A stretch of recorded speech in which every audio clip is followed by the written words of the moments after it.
indicible, la voix et la joie qui nous mènent à cet immanquable rendez-vous. Bienvenue sur l'esplanade de ce midi, l'esplanade du progrès et de la convivialité. Et je vous invite d'ailleurs à ne pas bouger parce que c'est midi. Et oui, c'est midi, c'est maintenant.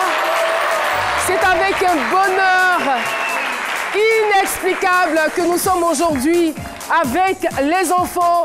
Et pour cause, c'est la journée mondiale de l'enfance. Est-ce qu'il y a des enfants avec moi dans ce studio?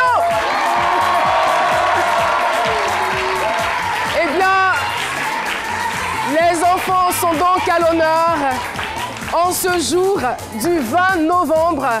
Nous les retrouverons dans quelques instants. On est vraiment content de vous avoir. On est aussi content d'avoir les plus grands. On est aussi content d'avoir des tontons et des tantis dans ce studio. Merci à vous, enfants, de les applaudir. Merci de les applaudir.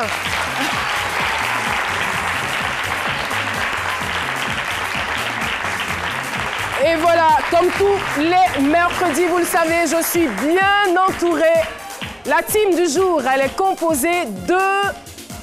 J'allais dire du doyen. Bienvenue Neva, que je vous demande d'applaudir très fort. Du grand-père et même de l'arrière-grand-père. Le pépé, bienvenue Neva. Juste à côté de lui, Docteur Philo, l'ami des enfants.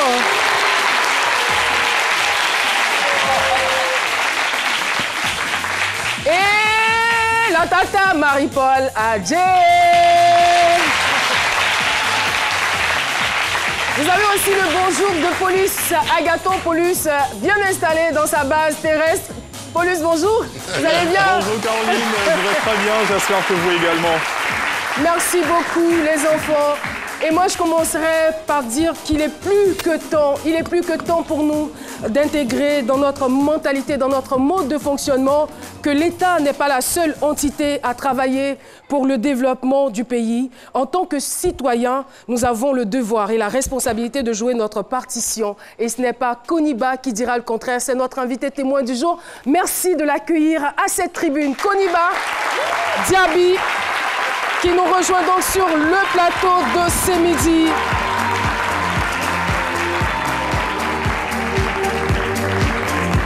Koniba Diaby, elle est consultante en ressources humaines, emploi et communication. À Bordeaux, elle est la présidente fondatrice de l'ONG Les Dés du Cœur. Elle vit en Europe depuis maintenant 15 ans. Connie, on est content de vous avoir sur ce plateau. Bienvenue. Merci de l'accueil, merci. Et on profite de l'occasion pour embrasser tous ceux qui nous regardent depuis Bordeaux, cette belle ville. Merci beaucoup. Merci à tous. Alors, on parlait de progrès, on parlait de développement. Laissez-moi donc vous lire le thème du jour. C'est autour de ce thème que nous allons donc débattre. Je veux jouer ma part dans le développement socio-économique de mon pays. Et notre pays, notre cher pays, c'est la Côte d'Ivoire. Alors, Paterne Assémian est là, il est déjà prêt, on le retrouvera dans quelques instants. Mais avant, voici une brève présentation de notre invité. C'est Midi reçoit aujourd'hui sur son plateau une femme d'action, passionnée et très engagée qui n'a qu'un seul objectif, celui d'être utile pour son pays.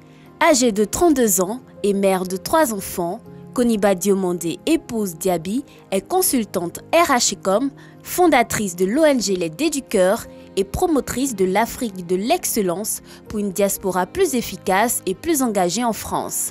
Notre invitée du jour ne se repose pas sur ses lauriers. Elle veut valoriser la Côte d'Ivoire à l'extérieur et contribuer à son rayonnement. Restez avec nous. Tout de suite, son témoignage avec Caroline.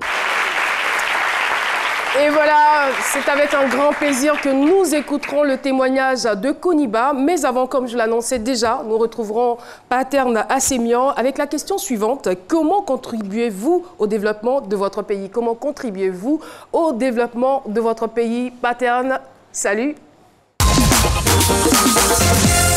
Chris Paterne Assémian, c'est votre opinion. Je vous apprécie énormément, Caroline, pour cette considération. Elle me fait un bien fou. Et je voudrais vous faire une confidence. Je me suis réveillé ce matin avec cette citation du père fondateur. Ai-je fait bien fait pour mon pays ce que je dois? Une interpellation à la bonne volonté citoyenne qui pourrait se traduire par cette question. Comment pouvez-vous contribuer au développement de votre pays? Votre opinion nous intéresse.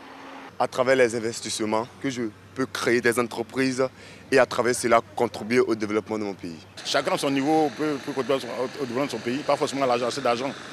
Par rapport au travail que vous faites, ce que vous faites, vous devez bien le faire, soyez-en avec bonne conscience pour que vous participez aussi au développement de votre pays. Le chômeur ne peut pas participer au développement du pays parce que peut-être il n'a pas d'argent, n'a pas de fonds pour participer au développement du pays. Peut-être il ne paye pas d'impôts. Le chômeur pense à lui d'abord avant de penser au pays. Voilà, parce que s'il n'arrive pas à subvenir à ses besoins, il ne pourra pas généraliser le problème de tout un chacun. Un homme qui a faim n'est pas un homme libre, comme l'a dit un vieux sage. Et donc, je ne verrai pas vraiment celui qui a faim, qui ne travaille pas, qui puisse contribuer au développement de l'État. Sauf que l'État lui-même prenne des mesures pour donner les moyens à ces chômeurs de s'auto-suffire. Écoutez, la vendeuse de bananes qui est à côté de mon bureau, elle m'empêche ou bien elle me donne l'occasion de ne pas aller loin pour déjeuner. Si je suis occupée, je pense que c'est important. On n'a pas besoin d'être intellectuel, on n'a pas besoin d'aller à l'école, même si c'est le plus important, pouvoir savoir écrire son nom déjà. Mais je me dis que quand vous êtes, peu importe ce que vous êtes, faites-le bien et vous contribuez au bonheur. Et cela semble convenable quand l'on est persuadé que quelle que soit notre situation, l'on est capable de changer la donne. Vous, Caroline, vous venez d'être primée pour le meilleur prix africain de la jeune femme battante. Félicitations à vous et à toutes ces femmes africaines qui se battent pour le rayonnement de leur pays. Oh là là, merci beaucoup Pater Nassémian pour ce clin d'œil. Merci Marie-Paul. Vous êtes une femme battante, courageuse et vous donnez l'exemple justement à toutes les femmes. Oh là là, merci infiniment Marie-Paul, c'est trop d'honneur. Merci beaucoup. Alors, Dr Philo, lui aussi, à son niveau, contribue au développement socio-économique de son pays. On aura la confirmation tout de suite et maintenant. Le thème du jour, selon Dr Philo. Merci beaucoup, merci. Les enfants, applaudissez pour moi un peu, aïe. Alors, ça fait plaisir. Et moi aussi, je contribue au développement socio-économique de mon pays. Et là, je l'entamais déjà m'amusant un peu avec les enfants. Quand je m'habille comme ça, je me dis, si et seulement si je pouvais redevenir enfant. Les enfants n'ont pas de problème. Mais c'est pour dire combien de fois je mets l'accent sur l'éducation. Les enfants, vous avez, quand on parle de développement, c'est les enfants. Si, sans éducation, il ne peut pas avoir de développement. Sans éducation, on parlera par exemple des atouts naturels, les ressources naturelles. Mais les ressources naturelles qui sont là, sous le sol, là, s'il n'y a pas d'atouts humains, s'il n'y a pas d'être humain pour aller enlever, ça ne va pas rester en bas, puis se développer. Donc il faut passer par le développement, la base même du développement, il faut passer par l'éducation. Voilà, l'éducation de nos enfants. Et puis, quand on dit le sort économique, mais il faut accepter le sort même que Dieu t'a réservé. Voilà, le sort que Dieu t'a réservé, là, c'est d'avoir un enfant. Mais si toi, tu tues cet enfant-là, où est le sort économique, là? Donc, l'acceptation de soi, le don de soi par l'acceptation de soi, en faisant don à ceux qui ont soif. C'est ça aussi, participer à l'essor économique. Oui. Non, c'est pour dire qu'il faut accepter tout est la base, Caroline. Je le dis, peut-être que les gens, je dis tout est la base. Quand il n'y a pas d'éducation, il n'y a pas de développement. Ces enfants qui sont là, c'est l'avenir de demain. Donc c'est eux, sur eux, il faut miser. Et puis à travers surtout l'éducation. On souhaiterait voir les fumées. Oui, je rêve, je ne sais pas, mais les fumées sorties de nos usines pour la transformation de nos produits. Pas les fumées sorties des narines des jeunes filles dans les bars. Pas seulement des jeunes filles, des jeunes gens, des jeunes garçons aussi, Philo. Mais c'est ce qui est reculé aujourd'hui à travers les chichas. Et si on n'a pas un film chicha, on dirait dragon. C'est pas ce qu'on veut voir. L'éducation, c'est très très important. Quand les enfants s'expriment, vont à l'école, c'est bon. L'éducation pour tous. J'ai entendu dans mon église la dernière fois, quelqu'un qui était en train de prier. Oh Seigneur, tu n'es rien sans moi. S'il était là à l'école, il n'allait pas dire ça. Ça, c'est pas une prière. S'il était là. Donc, l'éducation est très très importante dans le développement socio-économique de tout et chacun, de tous les pays, pas seulement de la Côte d'Ivoire. Merci pour votre initiative, madame. Et nous pensons bien que vous, la conclusion doit être pour vous. Vous avez quand même le point de vue. Vous avez préparé la chronique ensemble? Oui, un bon début. Oh, pardon, c'est pas Merci beaucoup. Mais docteur Philo, merci infiniment d'avoir insisté sur l'éducation. C'est un facteur vraiment, et je dirais, très important, plutôt capital, je dirais. Alors, Koniba Diaby, je rappelle que vous êtes consultante ressources humaines et communication, c'est bien cela, à Bordeaux. C'est en 2005.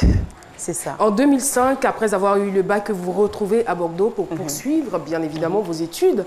Et vous sortez de là avec un bachelor en marketing et communication, un master 2 en ressources humaines et communication, doublé, je dirais, d'une formation internationale en Sciences Po. Oui. Bravo. Merci. Merci beaucoup. Alors, ça a duré à peu près 5 à 6 années d'études et de formation. Complètement. Si vous devriez, par exemple, résumer ces années, vous nous diriez quoi maintenant? Je dirais que ces années sont la clé de mon engagement. Voilà, donc ce sont ces années-là qui m'ont permis d'avoir cette ouverture et cette motivation aujourd'hui qui m'anime et qui m'accompagne et qui fait que de Bordeaux à Abidjan, j'ai envie d'agir et d'être utile aux autres.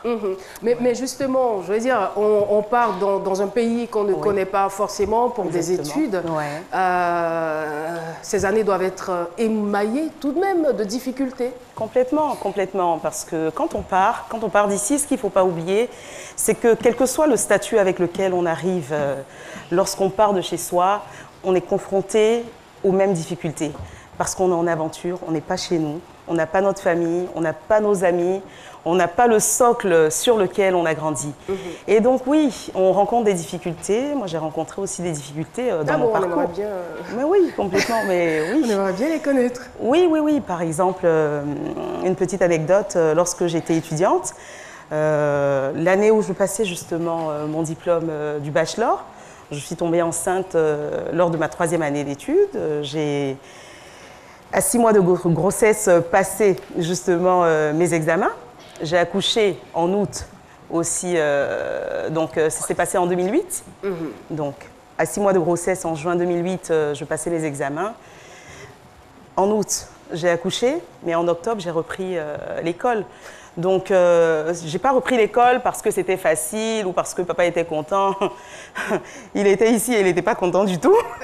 Voilà, mais j'ai repris les études parce que je me suis dit il faut savoir avancer avec les difficultés qu'on a. J'ai décidé de garder mon enfant, c'était un choix, parce que c'est un enfant qui est né de l'amour avec mon mari. C'est mon mari aujourd'hui, on est toujours ensemble. À l'époque, c'était votre petite amie. Voilà, à l'époque, c'était mon petit an. J'avais 21 ans quand je suis tombée enceinte de ma première fille. Et voilà, donc on a continué ensemble, j'ai continué mes études. Et aujourd'hui, je suis là où je suis, mais pas parce que j'ai eu une cuillère à la bouche dès le départ, mais parce que j'ai eu la volonté dès le départ d'assumer mon rôle de femme et d'assurer aussi mon rôle dans la société, donc de poursuivre mes études. Et voilà. c'était quoi les plus belles, j'allais dire, les plus beaux souvenirs que vous gardez, on va dire, de ces années d'études? De ces années-là? Ouais. Ce sont les moments avec mon enfant. C'est vrai? Complètement. Oui, les plus beaux moments parce que du coup, il fallait la déposer à la crèche et aller voilà, à l'école. J'ai continué en 4e année, en 5e année. Donc voilà, le matin, c'est papa qui la dépose, le soir, c'est moi qui la récupère.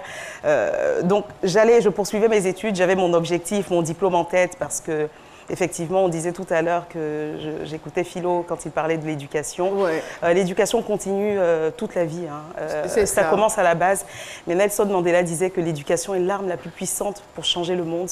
Et ça, moi, j'en avais conscience dès le départ. Et il était hors de question que j'arrête mes études. Et il était hors de question aussi que j'avorte ou que je... Voilà.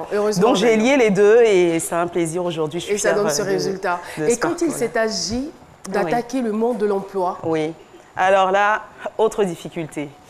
J'ai envoyé, je me rappelle de ma première demande de stage en 4e année, lors de mon Master 1. J'ai envoyé une vingtaine de demandes de stage et je n'ai pas eu de réponse, aucune réponse. Alors, j'allais sur les sites, j'allais frapper aux portes des entreprises et tout, je déposais mon CV. Voilà, il y a des moments où je me disais, on dirait affaire de racisme, c'est vrai. Parce que finalement, j'étais face à un mur, mais je n'ai pas lâché. J'ai continué. Voilà. Et un jour, j'ai eu une réponse d'une entreprise spécialisée dans le consulting, dans le recrutement, parce que je me spécialisais en ressources humaines et communication. Et de là, tout est parti. C'est que quand j'ai saisi l'opportunité, je me suis dit, ici, là, on m'a accepté. Donc là, je ne lâche pas. J'ai donné le meilleur de moi. Et finalement... Vous aviez déposé combien de demandes auparavant? 20 au moins. Au moins 20 demandes. Je n'avais pas eu de réponse. Mais derrière, il y a... C'est ce que je dis, il faut avoir la volonté. C'est cela. Il faut pas lâcher. Quand on appelle et qu'on ne nous répond pas, il faut rappeler, il faut se présenter, il faut tenter. On dit chez nous en Afrique que la main qui demande est toujours en bas. C'est cela. Donc il faut y aller avec humilité, avec dévotion, avec passion. Et puis à un moment donné, les portes s'ouvrent. Il ne faut pas s'asseoir dans son coin et non, dire non, ça descend pas du ciel. Il n'y a pas de travail, il n'y a pas de travail. Le travail ne viendra pas vous trouver chez vous à la maison. Et puis moi, j'ai été quelqu'un de très engagé. J'étais bénévole chez SIDAction, j'ai été bénévole au Resto du Cœur à Bordeaux. Mais c'était vraiment une démarche volontaire. Voilà. Et ce qu'il faut comprendre, c'est que lorsqu'on n'a pas de travail, le stage, les bénévolats peuvent permettre aussi de faciliter l'emploi, l'insertion. Parce qu'on rencontre des gens, parce que voilà, on va voir des gens qui sont issus du milieu du travail. Donc oui, il ne faut pas dormir à la maison, il faut se lever, il faut aller à la rencontre des gens, il faut se battre et on finit par y arriver. Alors aujourd'hui, ça va? Vous êtes mariée, mère de 3 superbes enfants et vous avez un emploi, j'allais dire, enviable, une belle situation en tout cas. Mais qu'est-ce qui vous pousse au juste dans le social? Alors, ce qui me pousse vraiment dans le social, c'est... je disais tout à l'heure que j'ai été bénévole, que j'ai été bénévole à Bordeaux.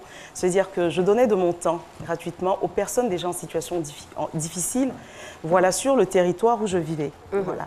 Et je faisais régulièrement des allers-retours. Donc après la période de crise et tout, quand même à Abidjan, je venais de temps en temps. Je viens en général chaque année. Et la longue période où j'ai vraiment duré, j'ai fait 2 ans sans venir. Et je voyais le quotidien des gens et je voyais... Hein? Ah non, l'accouchement c'est... On n'est pas raconté papa. Oui, non, après que papa ne soit plus fâché, quand j'ai commencé à revenir. Donc, je me suis dit, mais je donne de mon temps à Bordeaux, à des personnes, le système est assez développé, il y a quand même un système qui est développé. Et pourquoi ne pas agir pour les enfants de mon pays? Là-bas, c'est chez moi. Et qu'est-ce que je fais? Quel est mon rôle? Quelle est ma contribution? Il faut que je fasse quelque chose. Il faut que chacun fasse quelque chose. Mais je ne suis pas maître du destin de chacun, mais je suis maître du mien. Donc, j'ai décidé de m'engager et de créer cette ONG-là pour pouvoir justement... On y reviendra, mais voilà. je veux m'adresser aux enfants. Les enfants, est-ce que ça va?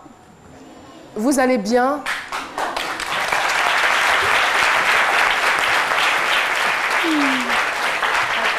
Alors, je veux tout simplement vous informer que la tata que vous voyez là, elle est en France, à Bordeaux précisément. Et elle a un bon travail. Et elle a aussi des enfants comme vous. Alors, si vous voulez grandir et avoir demain un bon travail et voyager comme vous voulez, il faut écouter son témoignage, il ne faut pas bavarder. Vous avez compris? Je peux compter sur vous?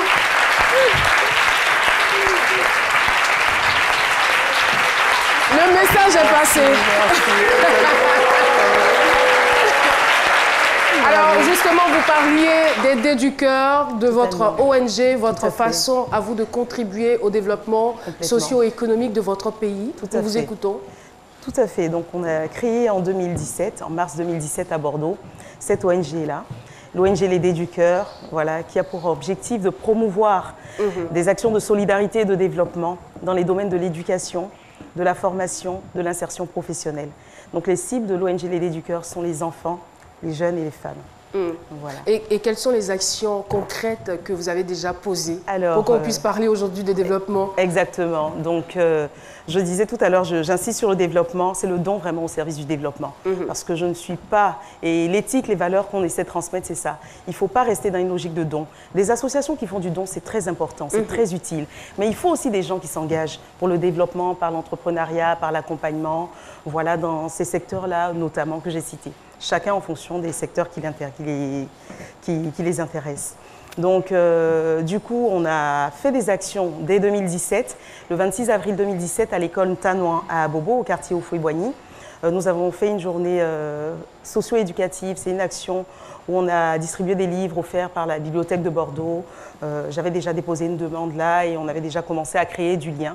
Ce qu'il faut dire, c'est que lorsqu'on a créé l'ONG à Bordeaux, on a aussi mis en place une équipe à Abidjan, une équipe qui est chargée justement de coordonner les actions pour pouvoir travailler en co-construction et vraiment proposer des choses qui répondent aux besoins des gens.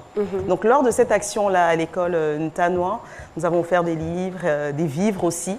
Voilà, donc c'est pour dire qu'il y a aussi le don voilà, qui n'est pas occulté.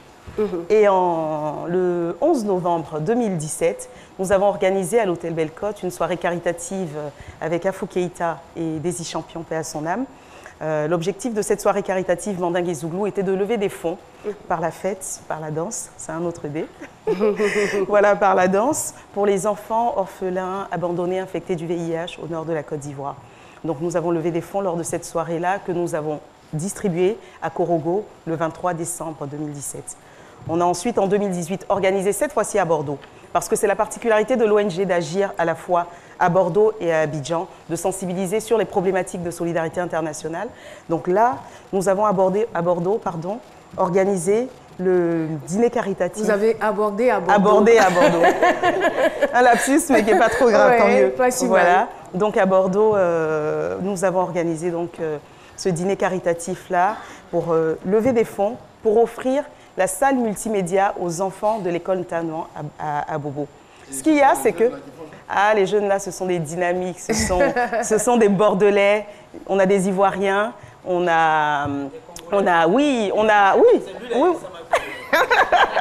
Il est Camerounais, bien joué. Voilà. Et je fais un clin d'œil à Joël Akoun, qui est administrateur France d'Aider du Cœur et qui est un jeune homme engagé. Vraiment, ça me fait plaisir de voir cette image. Voilà, donc lors de ce dîner-là, nous avons levé les fonds pour répondre aux besoins que nous avaient exprimés les enfants le 26 avril 2017, parce que c'était leur demande d'avoir une salle informatique. Donc là, on a levé les fonds et on leur a offert la salle informatique le 14 mai 2019, 6 mois après. Voilà. Et le jeudi, vous ne comptez pas vous arrêter là, puisque le jeudi, vous avez une autre activité dans ce sens. Tout à fait, tout à fait. Alors, vous mettez en avant la coopération, bien sûr. J'allais dire Bordeaux, Abidjan. Tout à fait. Il était important pour nous de nous attaquer. On s'est dit, on ne va pas perdre de temps. On a les compétences, on a le capital humain, on a la volonté, donc on va aller sur des gros projets. Donc on a travaillé depuis 1 an et demi, j'ai fait 3 allers-retours cette année à Abidjan pour les études de marché et tout, un projet de création d'un espace social d'insertion que nous avons présenté à la mairie de Bordeaux d'ailleurs, d'abord, parce que c'est à Bordeaux qu'est née l'ONG. Nous avons eu un accord favorable, en tout cas une appréciation positive des services de la mairie, chargé des partenariats avec l'Afrique, piloté par M. Pierre de Gaëtan Djikam, qui est l'adjoint au maire chargé des partenariats avec l'Afrique. Et avec ces éléments-là, nous sommes venus sur le terrain. Voilà. On a mis en place une équipe, justement, pour coordonner un événement qui aura lieu ce jeudi et qui s'appelle le Dîner Gala de la coopération Bordeaux-Abidjan. On a voulu aller plus loin. On s'est dit, on a créé une association à Bordeaux, une équipe à Abidjan. On va impacter de manière plus concrète avec d'autres acteurs cette relation. Donc ce dîner a 3 objectifs. Le mot coopération me fait quand même tiquer parce que quand il s'est agi, on va dire, des relations entre l'Occident et l'Afrique, on a beaucoup parlé de jumelage. Tout à fait. Y a-t-il une différence entre jumelage et coopération? Il y a une grande différence, complètement. C'est une très bonne question, Caroline. Parce que le jumelage, en fait, part d'une volonté souvent affective et une volonté de mise en avant d'échanges culturels. Alors que dans la coopération, on a une implication sur des projets concrets. Dans la coopération, on est vraiment sur une implication des acteurs, de la société civile. On peut vraiment mettre dans la coopération tous les partenaires et l'impact est mesurable et vérifiable. Ça se traduit par des projets qui sont visibles, comme ce qu'on est en train de préparer, comme ce qu'on a déjà fait. Et c'est pour ça que nous, on préfère célébrer la coopération plutôt que le jumelage, qui est un acte plutôt formel. Voilà. Très intéressant. Merci. On vous retrouvera dans quelques instants et on retrouvera Marie-Paul Adjé aussi pour 5 questions. Et ce sera juste après la pub. D'accord, merci. Les appels moins chers vers la sous-région, c'est chez Move. Avec le forfait Burkina-Mali, mettez-vous à l'aise pour appeler vers les réseaux Telmob Burkina et Malitel au Mali. 8 minutes ou 16 minutes vers le Burkina Faso ou le Mali, ça dépend de vous. Tapez étoile 303, étoile 5, étoile 1, dièse, activez votre forfait international et profitez. Move, no limit. Les premiers gestes du matin sont essentiels pour bien démarrer la journée. L'eau minérale naturelle Assini participe à votre équilibre et vous met en pleine forme. Assini fait partie de vos moments de partage avec vos amis. Assini partage vos instants de complicité en famille. Au sport, au bureau, entre amis ou en famille, l'eau minérale naturelle Assini est présente et partage vos instants de vie. Un produit NBC. Si vous venez de nous prendre en marche, sachez que vous suivez ce midi et aujourd'hui, nous parlons de développement économique et social qui nous ramène bien sûr à l'ensemble des changements positifs que peut connaître un pays sur le plan éducatif, sur le plan démographique, sur le plan social, sur le plan technique, sanitaire, etc., etc. Et justement, pour ce faire, nous recevons Koniba Diaby, qui nous vient de Bordeaux. Alors, je disais à l'instant que Marie-Paul avait une question pour vous. Nous l'écoutons. Avec plaisir. Alors, déjà, moi, je vous dis félicitations pour ce que vous faites.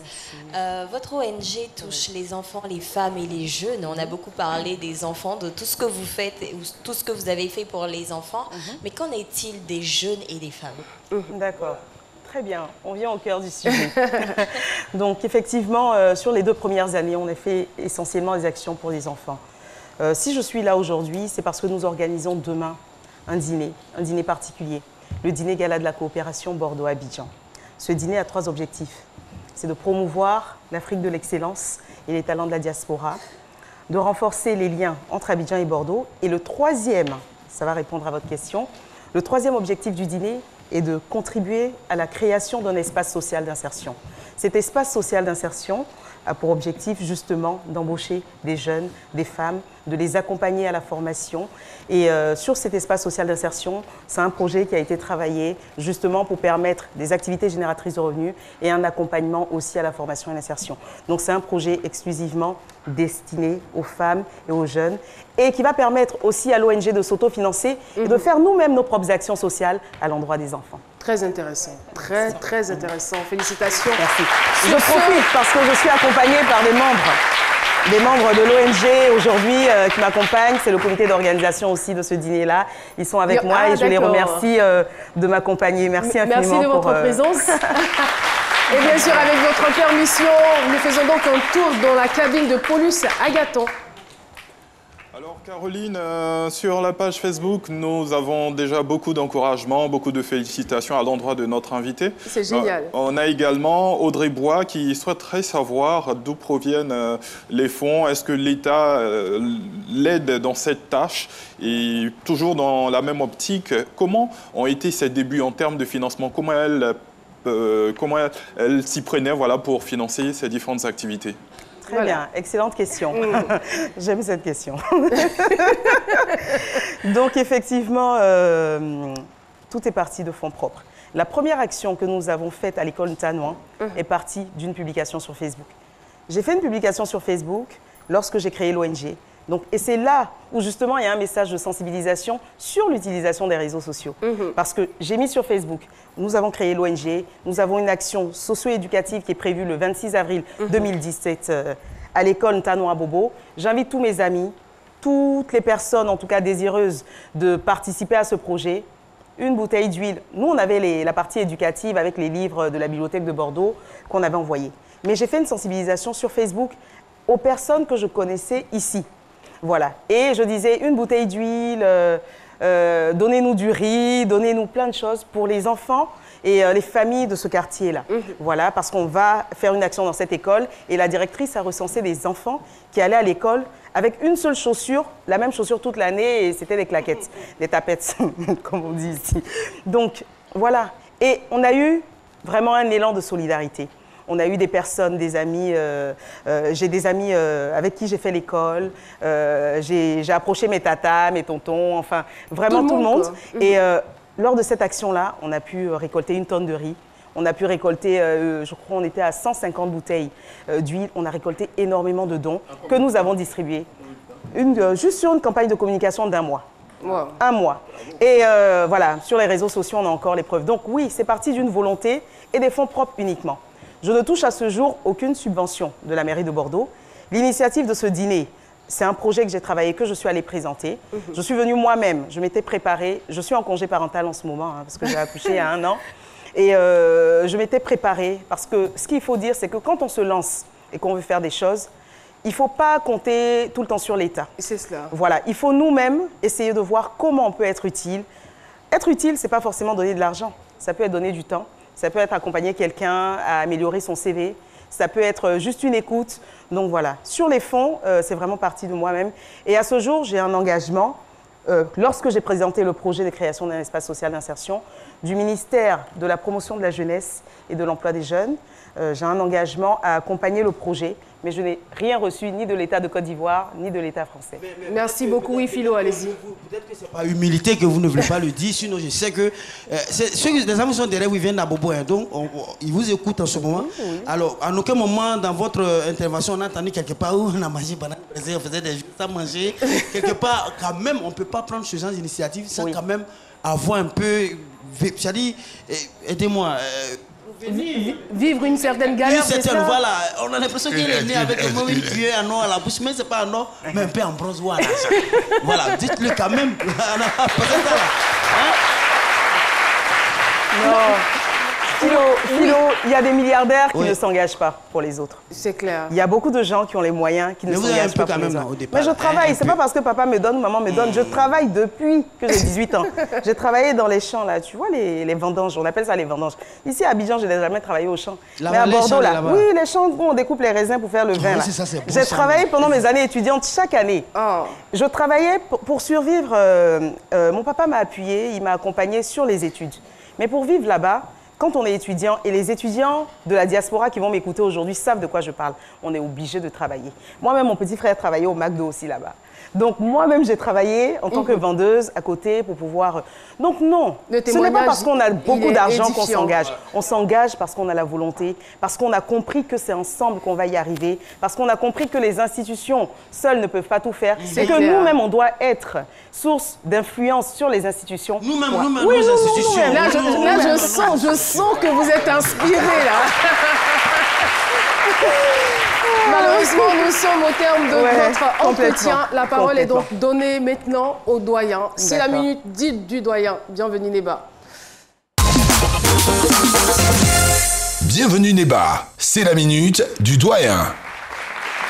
Alors, je voudrais dire qu'il y a le père de la nation ivoirienne qui disait « On peut t'aider à tous les postes ». Et moi, j'ai envie d'ajouter qu'on peut t'aider de partout.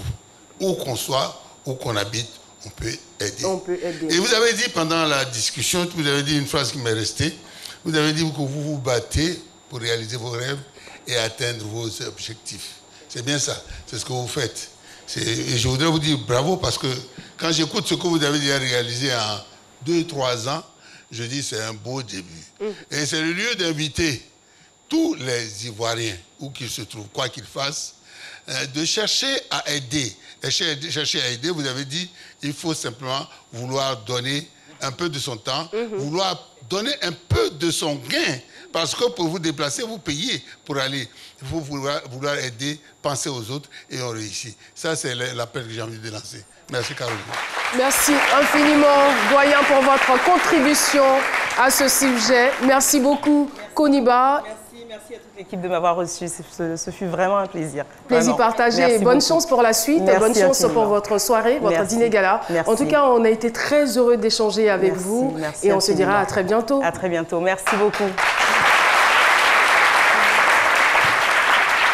Avec votre permission, nous allons basculer dans un autre domaine. Je vais donc demander tout de même à notre Cassandra Chéri de nous rejoindre sur le plateau. On applaudit très fort Cassandra. Avec elle, on fera un peu de lecture, mais avant la mode, n'est-ce pas? Tout à fait. Marie-Paul Adjé, c'est mode, beauté.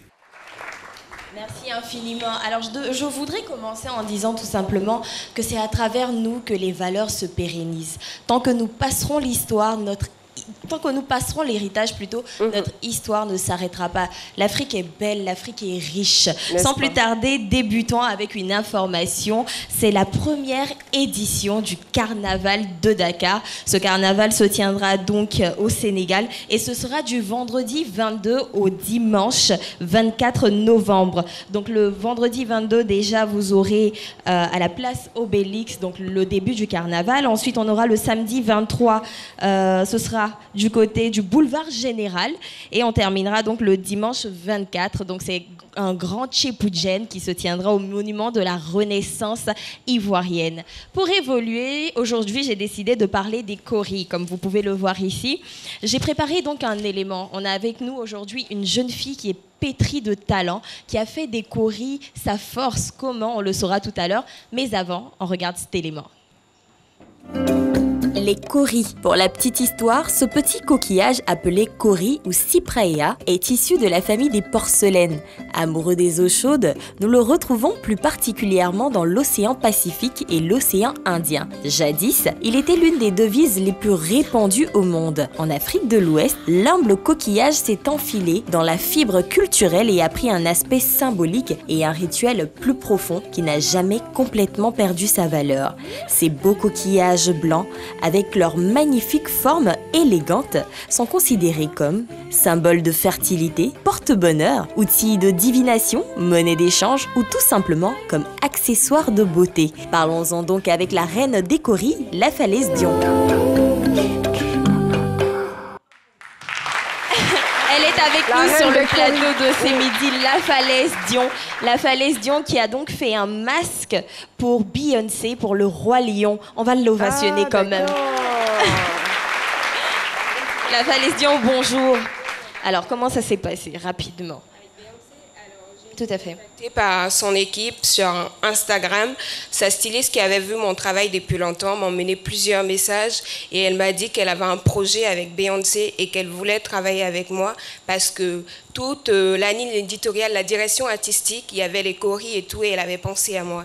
Donc c'est comme ça qu'on a échangé par mail et j'ai fait parvenir les pièces aux États-Unis et puis le projet s'est tenu à la portée de la pièce. Bravo. Wow. Bravo. Et depuis, ça ne s'arrête pas parce que vous avez fait des ports de tête pour Shay, je crois bien, et pour bien d'autres personnes. Alors, l'actualité de la Falaise Dion et les projets à long terme, rapidement. Alors, là, en ce moment, je prépare une nouvelle campagne pour une nouvelle collection et ça va sortir dans 5 jours. Donc, je prépare plein de projets comme ça qui viendront bientôt et vous aurez l'occasion de le voir. Et sachez que vous avez tous nos encouragements. Énormément de talent en Afrique. On ovationne la Falaise. Tout à fait. Merci beaucoup. On ovationne la Falaise. Merci infiniment d'être passé sur le plateau. Merci infiniment, Marie-Paul Adjé. Cette émission se poursuit. Et j'allais intituler cette rubrique « Le coin des enfants » puisque nous allons parler avec les enfants, nous allons parler des enfants. Je vous annonçais d'entrée de jeu que nous célébrons aujourd'hui le 30e anniversaire de la Journée mondiale de l'enfance. Eh bien, les enfants ont des droits qu'il faut inéluctablement respecter. Sur ce, nous recevons donc un champion et une championne, j'ai envie de dire. Le champion Jean-Michel Ona, champion UNICEF de l'enfance.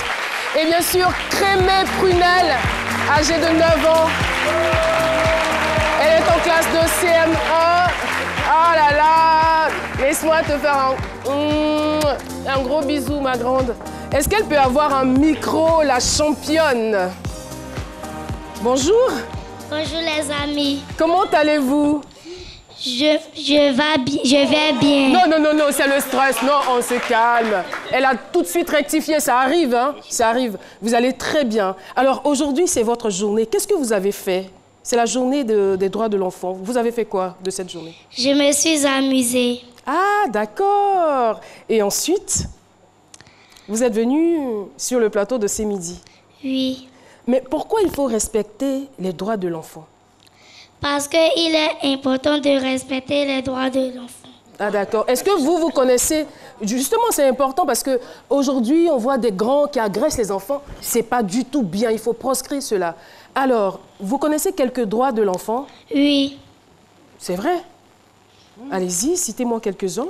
Les droits de l'enfant sont la liberté d'opinion, aller à l'école, avoir la nourriture. Bravo. Bravo Prunel. Et on va passer donc la parole au tonton, au champion Jean-Michel Ona. Cette fois-ci, il a abandonné la casquette de l'animateur pour s'intéresser aux enfants. Effectivement. Ouais. Bonjour Caroline, bonjour à tous, mesdames et messieurs. Eh bien, la journée mondiale de l'enfance est une journée très importante en ce sens où nous servons de cette journée pour rappeler au monde entier que les droits des enfants, où les droits de l'enfant existent bel et bien et qui doivent être respectés dans le monde entier. Vous l'avez signalé, c'est aussi l'occasion de célébrer le 30e anniversaire de la signature de la Convention des droits des enfants. C'est une sorte de bible, de guide des droits de l'enfant.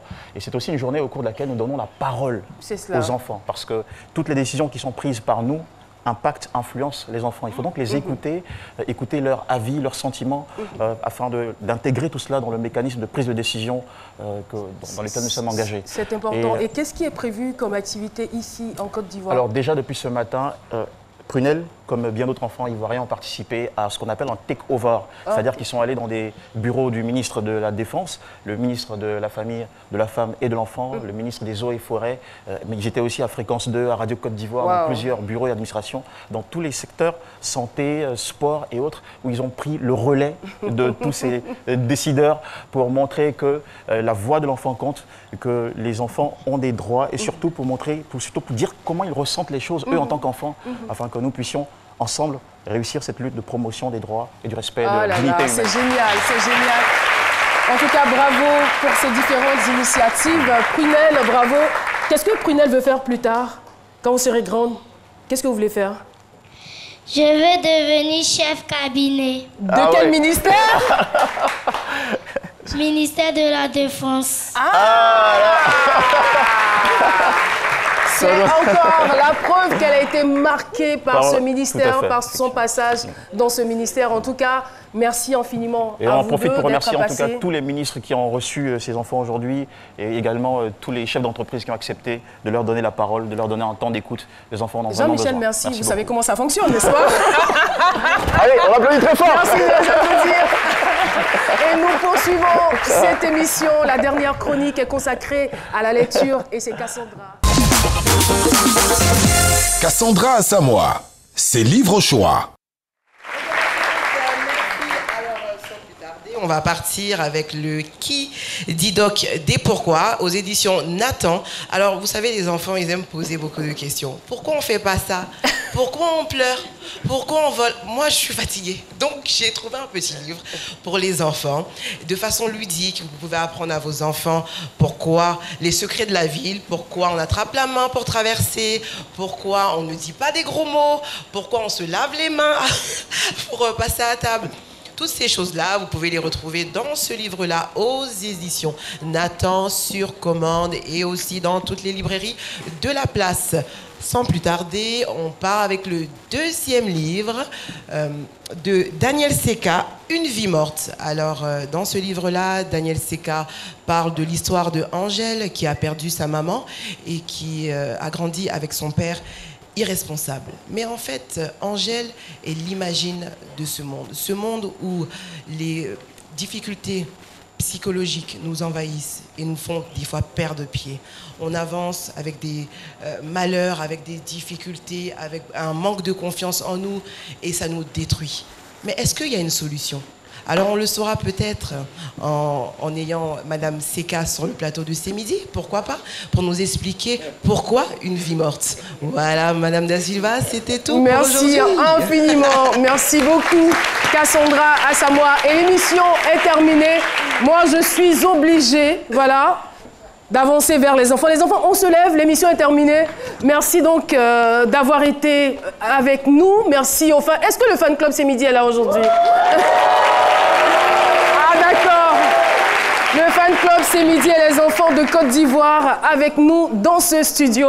Massondé, on a été très heureux. Madame Dekao, on a été très heureux. Et très chers téléspectateurs, on a été heureux, épanouis de vous servir. On va donc se donner rendez-vous demain pour un autre numéro de Ce Midi. Les enfants, venez par ici. Venez, allez, venez, on va danser ensemble. Souba, souba, souba.